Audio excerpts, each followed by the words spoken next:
Bismillahirrahmanirrahim. Assalamualaikum warahmatullahi wabarakatuh. Jumpa lagi dengan saya di Abil Maiwa Channel.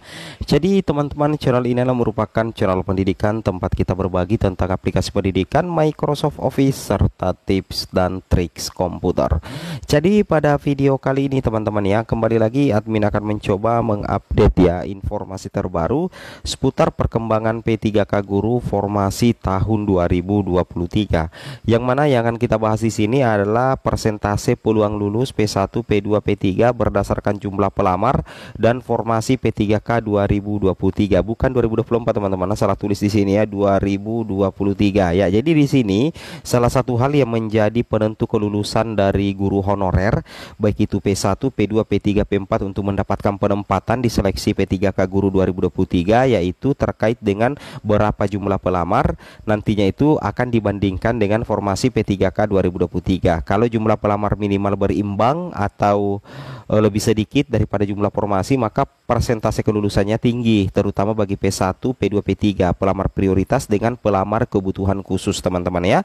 Sebelum kita lanjut teman-teman ya, bagi rekan-rekan guru yang baru mampir di channel ini, jangan lupa teman-teman ya, tekan tombol subscribe dan aktifkan lonceng notifikasinya agar setiap hari Bapak Ibu bisa mendapatkan update informasi terbaru seputar perkembangan P3K Guru. Langsung saja teman-teman ya, kita tutup poin membahas terkait dengan persentase peluang lulus P1, P2, P3 berdasarkan jumlah pelamar ditambah dengan berapa jumlah formasi P3K 2023. Langsung saja teman-teman ya.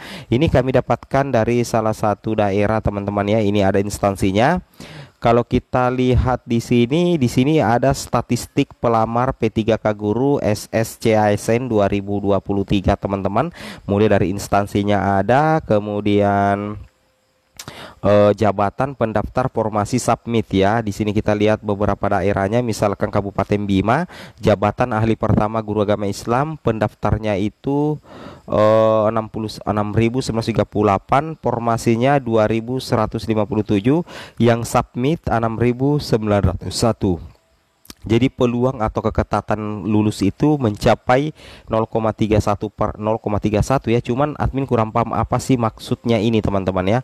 Apa maksudnya angka yang seperti ini. Tapi sepertinya itu mencerminkan peluang lulus teman-teman ya. Seperti itu kira-kira, itu yang harus teman-teman pahami ya. Contohnya kalau kita perhatikan juga di sini, ini karena ini kita berbicara mengenai statistik pelamar ya P3K Guru di SSCASN 2023. Contohnya lagi di sini untuk Sumatera Utara ya, ahli pertama guru bimbingan konseling, pendaftarnya itu 10.231, formasinya 2.000 ya, hanya 2.000 formasinya, submit 10.155. Jadi yang dihitung ini, jadi nantinya ada sekitar 7.000-an yang tidak lulus ya, untuk provinsi Sumatera Utara untuk ahli pertama guru bimbingan konseling, karena jumlah formasi cuma 2.000 teman-teman. Jadi jumlah formasi 2.000 itu diperebutkan sekitar 10.155 pelamar. Bayangkan teman-teman ya, ini yang menyebabkan apa namanya teman-teman ya, persentase kelulusannya rendah, dalam artian lebih banyak yang tidak lulus ketimbang yang lulus teman-teman ya, menjadi ASN P3K Guru formasi tahun 2023 teman-teman. Itu yang harus teman-teman pahami dan teman-teman cermati terkait dengan informasi yang kami sampaikan pada hari ini ya. Kemudian di sini juga dari salah satu daerah untuk ahli pertama guru agama, guru matematika ya. Ini kalau kita perhatikan di sini pendaftarnya itu untuk matematika 4.007, formasi cuma 843, yang submit 3.130. Nah ini jadi 800 formasi atau 843 formasi diperebutkan oleh 3.930 teman-teman. Jadi ada sekitar 3.000-an yang tidak lulus nantinya di daerah ini. Bayangkan ya, lebih banyak yang tidak lulus ketimbang yang lulus. Penyebabnya bukan karena masalah tesnya, tapi karena kuota yang terbatas, sedangkan pelamar itu membludak teman-teman ya. Itu yang menjadi salah satu intisari penyebab utama kenapa banyak pelamar kebutuhan khusus ataupun pelamar prioritas yang tidak lulus lulus. Bukan karena nilai mereka jelek, bukan karena mereka tidak mengikuti tes, bukan karena mereka tidak mengerjakan soal, tapi karena memang cenderung formasi yang terbatas atau kuota yang terbatas, sedangkan pelamar pada formasi mapel itu membludak teman-teman. Seperti itu kira-kira ya. Itu yang menjadi salah satu penyebab utama teman-teman ya, sehingga terjadi hal seperti itu. Di sini kita bisa melihat ya, salah satu kita spesifikkan lagi di Kabupaten Bima teman-teman ya. Di sini dikatakan jumlah pelamar P3K Kabupaten Bima membludak, kemudian kuota terbatas, peminatnya banyak. Kalau kuota terbatas kemudian peminatnya banyak, otomatis banyak yang tidak lulus nanti. Kenapa? Karena tidak mendapatkan penempatan. Formasi sudah habis sedangkan pelamar masih banyak teman-teman ya. Logikanya kalau kuota lebih sedikit, pelamar banyak, persentase kelulusan pasti rendah. Seperti itu kira-kira ya.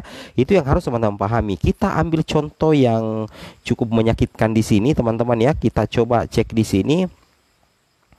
Nah, ini dia yang formasi berapa ini teman-teman. Ini formasi guru kelas yang paling parah ya. Untuk Kabupaten Bima ya, ini kami dapatkan di media sosial Facebook ya teman-teman. Nah, ini kita lihat untuk guru kelas pelamar umumnya 990. Pelamar khusus ini terbagi dua, itu P2 P3, anggaplah 10 P2 10 P3 misalkan ya. Jadi totalnya 20. Ya, P1 atau pelamar prioritas guru lulus PG atau guru lulus passing grade untuk formasi mapel guru kelas itu mencapai 521. Celakanya di sini teman-teman ya, sisa formasi lebih sedikit, hanya 489. Ini yang paling parah formasi mapel guru kelas. Jadi anggaplah 521 formasi guru kelas ini, P1 ini lulus semua, otomatis masih ada P1 yang tidak diangkat sekitar 90-an mungkin, sedangkan P2 P3 tidak ada yang diangkat teman-teman. Kenapa? Karena formasi sudah habis diisi oleh pelamar prioritas 1. Seperti itu kira-kira, kecuali kalau misalkan ada P1 yang tidak memenuhi syarat sehingga menyisakan sedikit formasi untuk diperebutkan oleh P2 P3, tapi tetap persentase kelulusan itu masih rendah teman-teman ya. Karena sisa formasi atau jumlah kuota terbatas sedangkan pelamar lebih banyak atau pelamar membludak teman-teman ya. Seperti itu kira-kira ya. Yang aman sedikit di sini ini mapel Penjas ya di Kabupaten Bima, yang mana jumlah pelamar umumnya itu 244, P2 P3 sudah tidak ada, kemudian P1-nya 60 teman-teman, jumlah formasi 184. Jadi 60 ini diakomodir semua, P1 diangkat semua. Jadi masih ada tersisa formasi sekitar 90-an teman-teman ya. 90-an formasi inilah nantinya yang akan diperebutkan oleh 244 untuk di ranking 1 sampai 90 dari 244 pelamar Penjas ya untuk pelamar umum. Nantinya nilai tertingginya itu akan menjadi penentu kelulusan teman-teman ya. Seperti itu. Kemudian kalau kita perhatikan lagi di sini ini mapel bahasa Indonesia teman-teman ya. Mapel bahasa Indonesia pelamar umumnya di sini 80 sih teman-teman ya, 80. Pelamar khususnya sudah tidak ada, P2 P3 sudah tidak ada. Jumlah P1 64, sisa formasi 16. Ini kayaknya terakomodir semua ya, karena linear. Ini dari 64 ini akan di ranking 1 sampai 16. Betul-betul ya. Sepertinya untuk Kabupaten Bima ini tidak ada jatah untuk pelamar umum di bagian sini ya, terutama untuk guru kelas dengan bahasa Indonesia sih teman-teman ya. Mudah-mudahan data yang kami dapatkan ini data benar ya, kecuali kalau datanya tidak benar karena kami ambil di Facebook aja sih teman-teman ya. Oke, semoga bermanfaat teman-teman ya. Assalamualaikum warahmatullahi wabarakatuh. Sorry ya, masih ada satu di sini teman-teman perlu ketahui ya. Ada yang bertanya seperti ini teman-teman ya, ada bertanya seperti ini. Bismillah, izin bertanya Bapak Ibu guru yang hebat, saya guru kelas formasi kebutuhan khusus P3. Apakah sistem penilaian kelulusannya itu ditentukan dengan nilai ambang batas dari masing-masing nilai teknis, manajerial, sosiokultural, atau ditentukan dengan perankingan? Karena saya hasil testing kemarin nilai teknis dan manajerial sosiokultural melebihi ambang batas, cuma nilai wawancara kurang 2 poin. Ingat teman-teman ya, kalau P3 itu, ingat P3 itu tidak ada NAB teman-teman ya, tidak ada nilai ambang batas. Jadi berapapun nilai teman-teman dapatkan, itulah yang akan menjadi nilai akhir untuk perankingan nantinya. Jadi nantinya itu akan terjadi perankingan nilai antar sesama pelamar prioritas 3 untuk menentukan siapa yang mendapatkan nilai tertinggi ya, kalau sesama pelamar prioritas 3. Jadi tidak ada istilah melebihi nilai ambang batas atau tidak melebihi nilai ambang batas kalau pelamar kebutuhan khusus, yaitu P2 dan P3. Oke, semoga bermanfaat. Assalamualaikum warahmatullahi wabarakatuh.